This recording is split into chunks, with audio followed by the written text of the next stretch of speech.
ओम शांति 16/6/2025 प्रातः मुरली बापदादा मधुबन। मीठे बच्चे सर्वदा यही खुशी रे रुह जे आमको कौनसी देहधारी पढ़ाऊ नाहांती। अशरीरी बाबा शरीर रे प्रवेश करी विशेष भावरे आमको पाठ पढ़ाइबा पई आसिछन्ते।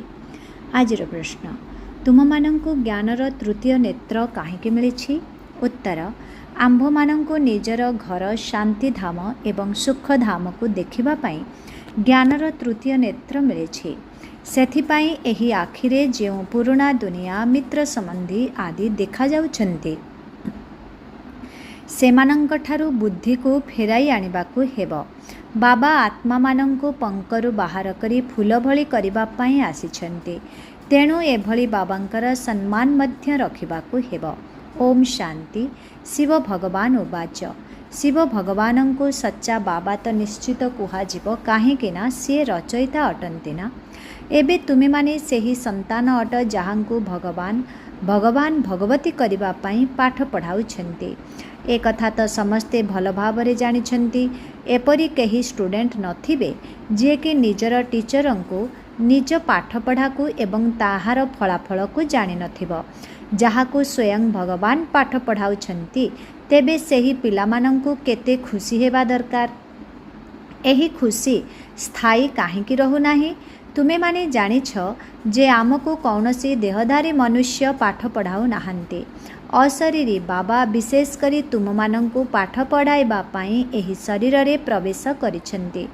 ए कथा काहाकु जणा नाही जे भगवान आसी तुम मानंकु पाठ पढ़ाउछन्ती। तुमे जानुछ जे आमे भगवानंकर संतान, सिए आमको पाठ पढ़ाउछन्ती। से ज्ञानर सागर अटंती। एबे शिव बाबांकर सम्मुखरे तुमे माने बसिछ। आत्मा एवं परमात्मांकर मिलन एबे ही होइछि। एही कथा को भूली जाओ नाही। परंतु माया एपरि जे कि भुलाई देउछि।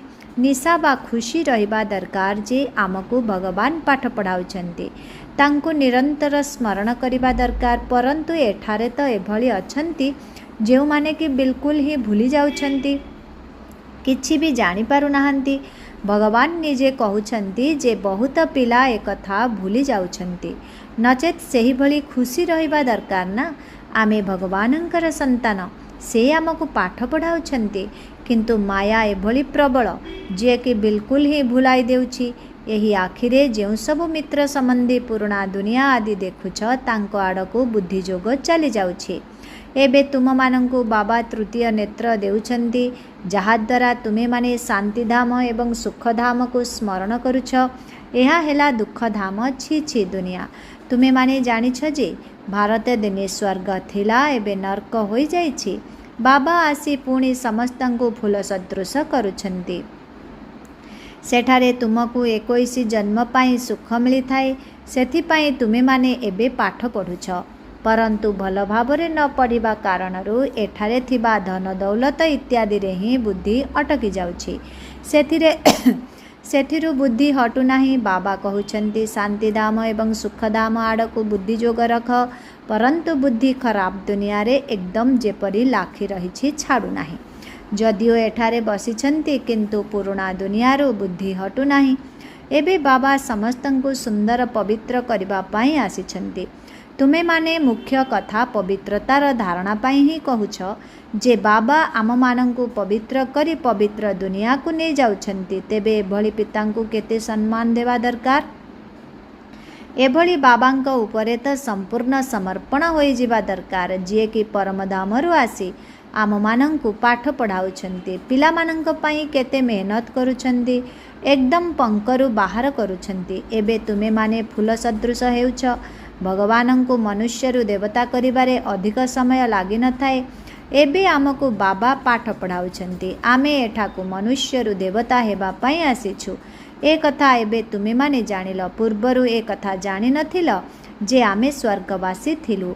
एबे बाबा कहउछन्ती तुमे माने राज्य करिथिल, पुणी रावण तुमर राज्य छड़ेई नेला।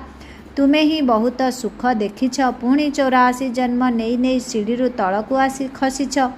एहा हला छी छी दुनिया। एठारे मनुष्य केते दुखरे अछन्ती, केते भोक उपासरे रही मृत्यु मुखरे पड़ुछन्ती। एठारे किछि भी सुख नाही।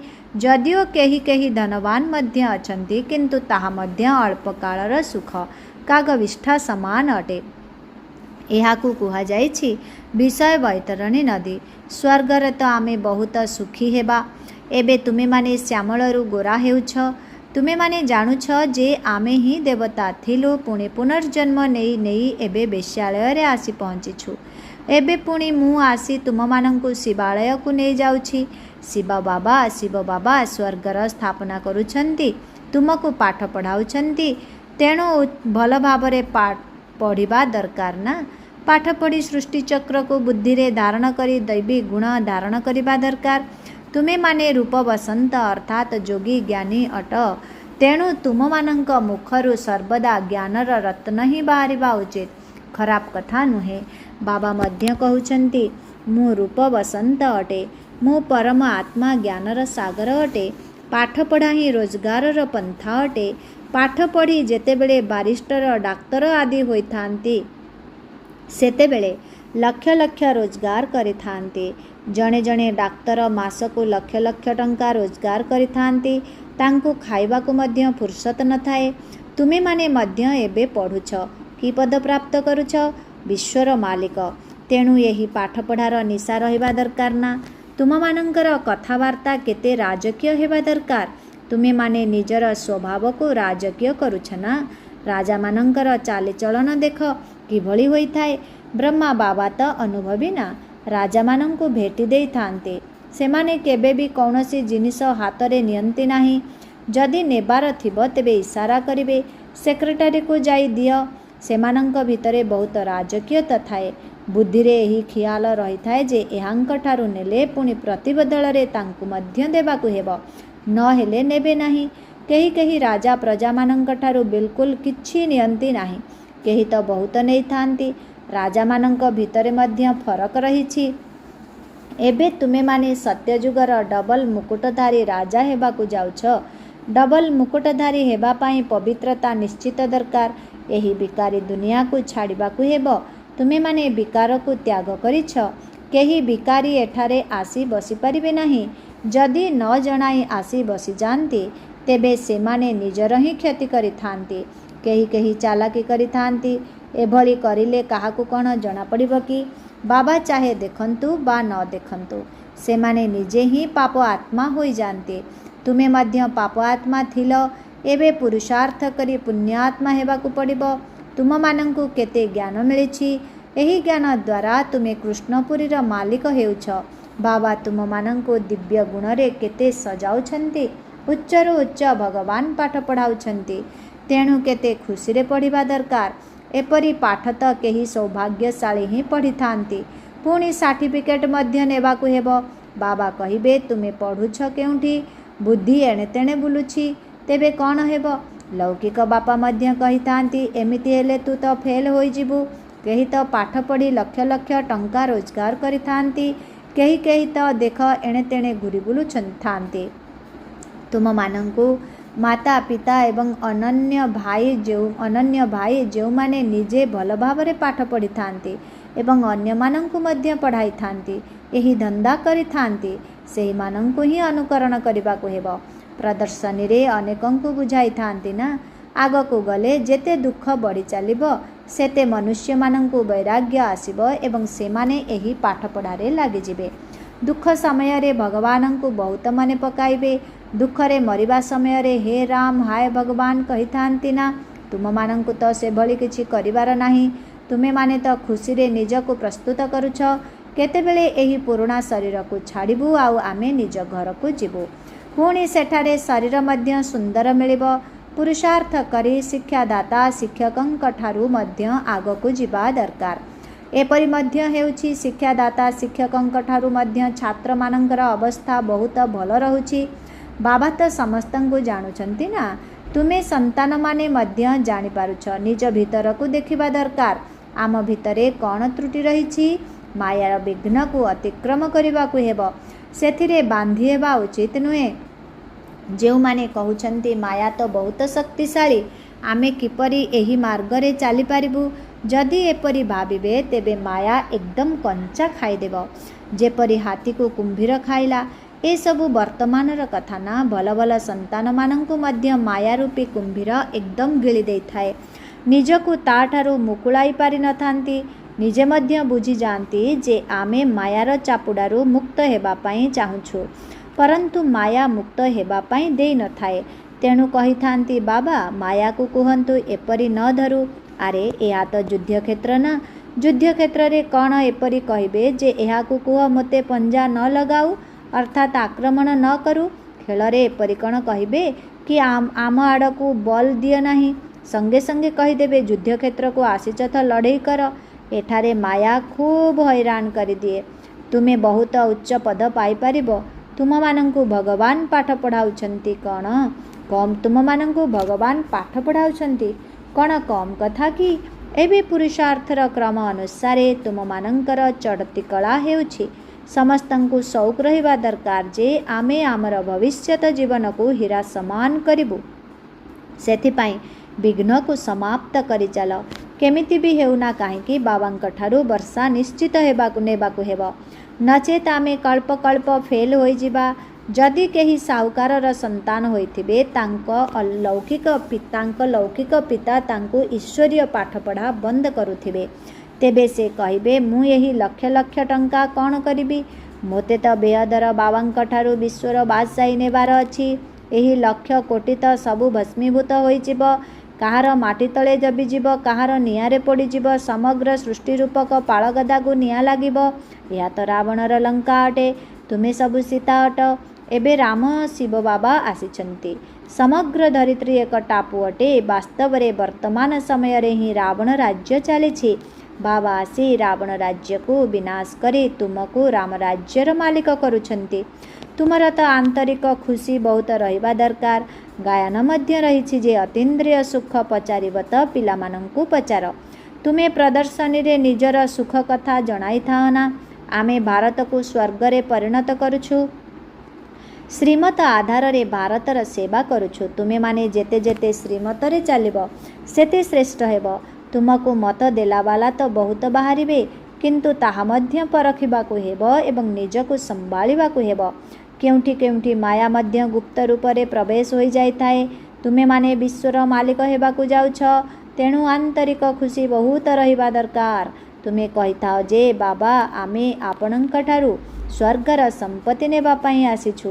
ସତ୍ୟନାରାୟଣର କଥା ଶୁଣି ଆମେ ନରରୁ ନାରାୟଣ, ନାରୀରୁ ଲକ୍ଷ୍ମୀ ହେବୁ। ତୁମେ ସବୁ ହାତ ଉଠାଇଥାଅ ଯେ ବାବା ଆମେ ଆପଣଙ୍କଠାରୁ ସମ୍ପୂର୍ଣ୍ଣ ବର୍ଷା ନିଶ୍ଚିତ ନେବୁ, ନଚେତ୍ ଆମେ କଳ୍ପ କଳ୍ପ ହରାଇ ବସିବୁ। କୌଣସି ବି ବିଘ୍ନକୁ ଆମେ ସମାପ୍ତ କରି ଦେଇପାରିବା। ଏତିକି ବାହାଦୁରୀ ଦେଖାଇବା ଦରକାର। ତୁମେମାନେ ଏତିକି ବାହାଦୁରୀ ଦେଖାଇଛ ନା। ଯାହାଙ୍କଠାରୁ ବର୍ଷା ମିଳୁଛି ତାଙ୍କୁ କ'ଣ ଛାଡ଼ିଦେବ? କେହି ତ ରହିଗଲେ, କେହି ପୁଣି ଚାଲିଗଲେ। ଭଲ ଭଲ ଭାଇ ଭଉଣୀମାନଙ୍କୁ ମଧ୍ୟ ମାୟା ଖାଇଗଲା। ମାୟା ଅଜଗର ଖାଇକରି ସମ୍ପୂର୍ଣ୍ଣ ଗିଳିଦେଲା। ଏବେ ବାବା ବୁଝାଉଛନ୍ତି, ହେ ଆତ୍ମାଗଣ ବହୁତ ସ୍ନେହରେ ବୁଝାଉଛନ୍ତି, ମୁଁ ଏହି ପତିତ ଦୁନିଆରେ ଆସି ପାବନ ଦୁନିଆର ସ୍ଥାପନା କରୁଛି। ଏବେ ପତିତ ଦୁନିଆର ସମାପ୍ତି ସମ୍ମୁଖରେ ଉପସ୍ଥିତ। ମୁଁ ତୁମକୁ ରାଜାଙ୍କର ରାଜା କରୁଛି। ପତିତ ରାଜାମାନଙ୍କର ମଧ୍ୟ ରାଜା। ଏକ ମୁକୁଟଧାରୀ ରାଜାମାନେ ଡବଲ ମୁକୁଟଧାରୀ ରାଜାମାନଙ୍କୁ ମୁଣ୍ଡ କାହିଁକି ନୁଆଁଇଥାନ୍ତି? ଅଧାକଳ୍ପ ପରେ ଯେତେବେଳେ ସେହି ପବିତ୍ରତା ଚାଲିଯାଇଥାଏ, ସେତେବେଳେ ରାବଣ ରାଜ୍ୟରେ ସମସ୍ତେ ଭିକାରୀ ଏବଂ ପୂଜାରୀ ହୋଇଯାଇଥାନ୍ତି। ତେଣୁ ଏବେ ବାବା ପିଲାମାନଙ୍କୁ ବୁଝାଉଛନ୍ତି ଯେ କୌଣସି ଅବହେଳା କର ନାହିଁ। ଏ କଥା କେବେ ହେଲେ ଭୁଲିଯାଅ ନାହିଁ। ଭଲ ଭାବରେ ପାଠ ପଢ଼। ଯଦି ପ୍ରତିଦିନ କ୍ଲାସ୍ରେ ଉପସ୍ଥିତ ରହିପାରୁନାହଁ, ତେବେ ମଧ୍ୟ ବାବା ସବୁ ପ୍ରକାରର ଯୋଜନା ଦେଇପାରିବେ। 7 ଦିନର କୋର୍ସ କର, ଯାହାଦ୍ୱାରା ମୁରଲୀକୁ ସହଜରେ ବୁଝିପାରିବ। କେଉଁଠାକୁ ବି ଯାଅ, ଏହି 2ଟି ଶବ୍ଦ ମନେ ପକାଅ। ଏହା ହେଲା ମହାମନ୍ତ୍ର। ନିଜକୁ ଆତ୍ମା ନିଶ୍ଚୟ କରି ବାବାଙ୍କୁ ମନେ ପକାଅ। କୌଣସି ବି ବିକର୍ମ କିମ୍ବା ପାପକର୍ମ ଦେହ ଅଭିମାନରେ ଆସିଲେ ହିଁ ହୋଇଥାଏ। ବିକର୍ମରୁ ରକ୍ଷା ପାଇବା ପାଇଁ ହେଲେ ବୁଦ୍ଧିର ପ୍ରୀତି ଏକମାତ୍ର ବାବାଙ୍କ ସହିତ ଲଗାଇବା ଦରକାର। କୌଣସି ଦେହଧାରୀଙ୍କ ସହିତ ନୁହେଁ। କେବଳ ଜଣଙ୍କ ସହିତ ବୁଦ୍ଧିଯୋଗ ଲଗାଅ। ଶେଷ ପର୍ଯ୍ୟନ୍ତ ତାଙ୍କୁ ମନେ ପକାଅ। ତେବେ ଯାଇ କୌଣସି ବିକର୍ମ ହେବ ନାହିଁ। ଏହା ତ ସଢ଼ିଯାଇଥିବା ଶରୀର ଅଟେ, ଯାହାର ଅଭିମାନ ଛାଡ଼ିଦିଅ। ନାଟକ ସମାପ୍ତ ହେଉଛି। ବର୍ତ୍ତମାନ ଆମର 84 ଜନ୍ମ ପୂର୍ଣ୍ଣ ହୋଇଛି। ଏହା ପୁରୁଣା ଆତ୍ମା ଏବଂ ପୁରୁଣା ଶରୀର ଅଟେ। एबे तमो प्रधानରୁ सतो प्रधान हेबाकु पड़िब। पुणी शरीर मध्य सतो प्रधान मिलिजिब। आत्मा को सतो प्रदान किपरि करिबाकु हेबो एही निशा लागी रहू। सेथिपाई बाबा केवल गोटिए कथा कहउछन्ति, मामेकम याद करो, अर्थात मोते मने पकाओ। बास एही चिंता कर। तुमे मध्य कहिताओ ना बाबा आमे पास होई देखाइबो। क्लास रे मध्य जानी थांती जे समस्तंकु स्कॉलरशिप तो मिलिब नाही, पुणी मध्य पुरुषार्थ बहुत करिथांती ना। तुमे माने मध्य जानिछ जे आमको नररु नारायण हेबा पई पूरा पुरुषार्थ करिबाकु हेबो। कम पुरुषार्थ काहेकि करिबा? कौनसी भी कथारे चिंता नहीं। योद्धा केबे चिंता करि न थाए। कही कही कही थांती जे बाबा बहुत विघ्न स्वप्न आदि आसुछि, ए सबु तो हेबो। तुमे माने एकमात्र बाबांकु स्मरण करि चल। एही शत्रु उपरे विजय प्राप्त कर। केबे केबे एही भली एभली भी स्वप्न आसिबो, ना मनरे ना बुद्धिरे थिबो। एभली मध्य विघ्न आसिबो। ए सबु हेला माया। आमे माया उपरे विजय प्राप्त करुछु। आमे माने अधाकल्प पाई एही शत्रुठारु राज्य नेउछु। आमको कौनसी चिंता नाही। बहादुर केबे ही नाहीर बाहाना करि न थांती। युद्ध स्थल को खुशी रे जाई थांती। तुमे तो एठारे बहुत आराम रे बाबांक ठारु संपत्ति नेउछ। एबे एही छी छी शरीर को छाड़िबाकु हेबो। एबे जाउछु स्वीट साइलेंस होम को घर को। बाबा कहउछन्ति, मु तुमको नै जिबा पई आसीछि। तुमे माने मोते मने पकाओ, तेबे पावन होई जिवो। अपवित्र आत्मा घर को जाई परिबो नाही। एहा हेला नुआ कथा। अच्छा मीठे मीठे शिखिल दे संतान मानक प्रति मात पिता बापदादांकर मधुर स्नेह भरा स्मृति एवं सुप्रभात। आत्मिक पितांकर आत्मिक संतान मानक नमस्ते। आत्मिक संतान मानकर आत्मिक पितांकु ओम शांति। Good morning. नमस्ते नमस्ते नमस्ते नमस्ते। ओम शांति। शुक्रिया बाबा, शुक्रिया। धारणा पाई मुख्य सार 1 नंबर। विकर्मरु रक्षा पाइबा पाई बुद्धिर प्रीति एकमात्र बाबांक सहित जोड़िबाकु हेबो। एही सड़ी जाइथिबा शरीरर अभिमान को त्याग करिबाकु हेबो। 2 नंबर। आमे योद्धा अटु। एही स्मृति द्वारा मायारूपी शत्रु उपरे विजय प्राप्त करिबाकु हेबो। ताकु खातिर करिबार नाही। माया गुप्त रूपरे बहुत प्रवेश करुछि, सेथिपाई ताकु परखिबा सहित आयत्त करिबाकु हेबो। वरदान। मन वचन एवं कर्म रे पवित्रतारे संपूर्ण नंबर प्राप्त करुथिबा नंबर 1 आज्ञाकारी हुआ। मानसिक पवित्रतार अर्थ हेला संकल्प रे मध्य अपवित्रतार संस्कार प्रकट हेउनथिबो।